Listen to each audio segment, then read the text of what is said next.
తెలంగాణలో పల్లెల్లో త్వరలోనే ఎన్నికలు జరగనున్నాయి. సర్పంచ్, ఎంపీటీసీ, జెడ్పీటీసీ వంటి స్థానిక సంస్థల ఎన్నికలపై సీఎం రేవంత్ రెడ్డి కీలక ప్రకటన చేశారు. త్వరలోనే స్థానిక సంస్థల ఎన్నికలు నిర్వహించడానికి కాంగ్రెస్ పార్టీ సిద్ధంగా ఉందని రేవంత్ రెడ్డి స్పష్టం చేశారు. బుధవారం సిపిఎం పోలిట్ బ్యూరో సభ్యుడు బివి రాఘవులు, మాజీ ఎమ్మెల్యే జూలకంటి రంగారెడ్డి తదితరులు సీఎంను కలవగా వారితో స్థానిక సంస్థల ఎన్నికలపై చర్చించారు. త్వరలోనే రాష్ట్రంలో ఎన్నికల నోటిఫికేషన్ విడుదల చేయనున్నట్లు ప్రకటించారు. గచ్చిబౌలి, బాగ్లింగంపల్లిలోని తమ ట్రస్ట్ భవనాలకు పన్ను మినహాయింపు ఇవ్వాలని సిపిఎం నేతలు కోరగా ఈ విషయాన్ని పరిశీలిస్తానని సీఎం హామీ ఇచ్చారు. సేవాభావంతో పనిచేస్తున్నందున పన్ను మినహాయింపు ఇవ్వాలని సిపిఎం నేతలు కోరారు.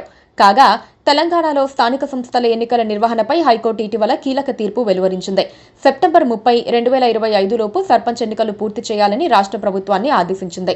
తెలంగాణలో పంచాయతీ ఎన్నికలను సకాలంలో నిర్వహించడం లేదంటూ దాఖలైన పలు పిటిషన్లపై విచారణ జరిపిన న్యాయస్థానం ఈ మేరకు తీర్పును వెలువరించింది. ప్రభుత్వం 30 రోజులు, ఎన్నికల సంఘం 60 రోజులు సమయం కోరినప్పటికీ న్యాయస్థానం 90 రోజుల్లో ఎన్నికలు నిర్వహించాలని ఆదేశించింది. తెలంగాణలో సర్పంచుల పదవీకాలం 2024 ఫిబ్రవరి 1న ముగియగా మున్సిపల్ పాలక వర్గాల పదవీకాలం ఈ ఏడాది జనవరి 26న పూర్తయింది. అయితే బీసీలకు 42% రిజర్వేషన్లు కల్పిస్తామన్న కాంగ్రెస్ ప్రభుత్వ హామీ 50% రిజర్వేషన్లు మించకూడదన్న సుప్రీంకోర్టు తీర్పు నేపథ్యంలో ప్రభుత్వం రిజర్వేషన్లపై తర్జన భర్జన పడుతోంది. చట్ట ప్రకారం బీసీలకు రిజర్వేషన్ ఖరారు కాకుంటే పార్టీ తరపునైనా అమలు చేయాలని భావిస్తోంది. అందుకు కసరత్తు సైతం మొదలుపెట్టింది. ఇక ఇటీవల హైకోర్టు తీర్పుతో స్థానిక సంస్థల ఎన్నికల ప్రక్రియ వేగవంతమైంది.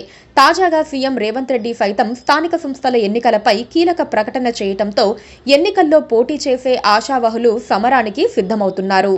Please subscribe to KTV Telugu. KTV Telugu. KTV Telugu. KTV Telugu channel.